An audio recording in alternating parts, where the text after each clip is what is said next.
If you're in the middle of a detox, your breath is stinking, your skin is purging, you're bloated, you just stink, like nobody wants to be around you. It's literally you're at your wit's end and you don't know what to do. Here is what you need to do to actually open up your detox pathways so you don't have this whole messy detox symptoms.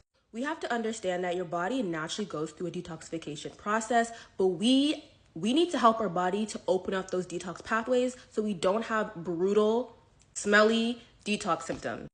There is over 10 detox pathways that we need to open before we ever consider going on a detox. So the first one is your lungs. This is overlooked and I'm going to talk about it later. The second one is your liver. The third is your digestive system. The fourth one is your blood. Fifth one is your kidney. Number 6 is your lymphatic system. Number 7 is your brain. And number 8, mainly for women, but it's your reproductive system. So in this episode, I'm only going to talk about the first 3 that are the most important that people tend to overlook. And I will be doing a continuation of this series. Just comment, or give me a thumbs up so I can do it and you guys want that. But for now, I'm going to talk about the first 3 that are the most important. One is going to be your lungs. This is very important and nobody thinks about this because when you're breathing, that is actually you releasing. So your respiratory system is the primary system for detoxing. We're constantly breathing all the time and filtering out waste and all that stuff. And the best way to open up your lung pathways for detoxification is going to be number 1, stop smoking. Now, I know a lot of you guys were like, what? Yeah, I'm talking to you guys. Stop smoking. This is actually so detrimental to your lung health and your ability to detox via the respiratory system. This is going to be a tough pill for a lot of people, which is so important and why it's number 1, but you have to put that down. Put down the blunts, put it down. And then the best way to actually repair or open this system is by breathing. Now, I know it's like, okay, we breathe all the time. What kind of breathing? This is going to be your box breathing. I want you to go Google on YouTube, box breathing and crocodile breathing, and you're going to practice that every single day, either in the morning or at night, but it's going to become a part of your routine to help open up your lungs as a way of detoxification. And then number 2 is your liver. This is really important because your liver is actually the biochemical way of your body's detoxification process. That is the body's mechanism of breaking down things like substances, drugs, alcohol, you name it. Your liver is really, really important when it comes to detoxification.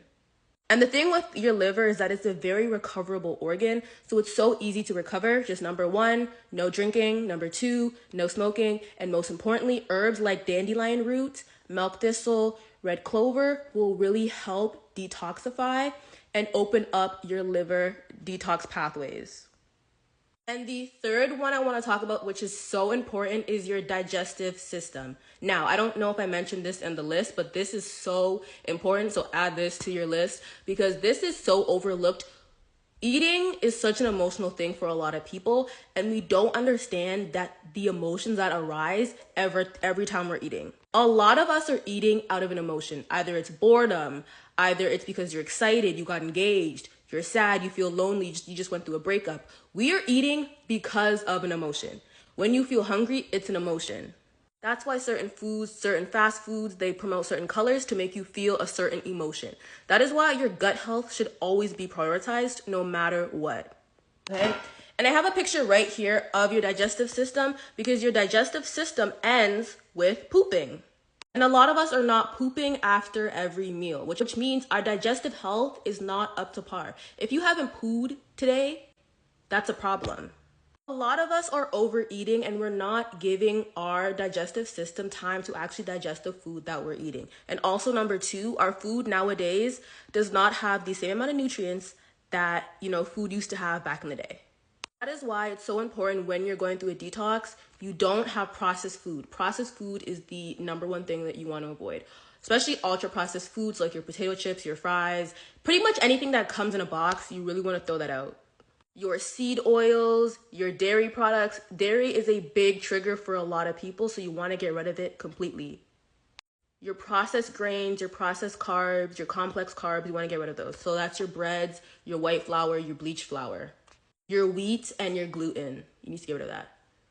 Also want to get rid of your refined sugar and your processed meats. Get rid of those.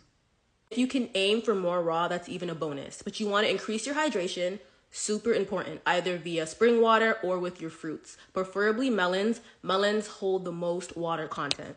You want to increase your whole foods. If you do want to eat your grains, you want to make sure it's whole grains. Like teff is really good. Chickpea flour is really good. And quinoa flour, and there's also quinoa bread as well, and teff bread. So there's ways around this, but making sure you're not eating the processed bleached white flour. You want to make sure your diet is high fiber, low fat. Bonus, eat your fermented food, so make sure you're eating your sauerkraut.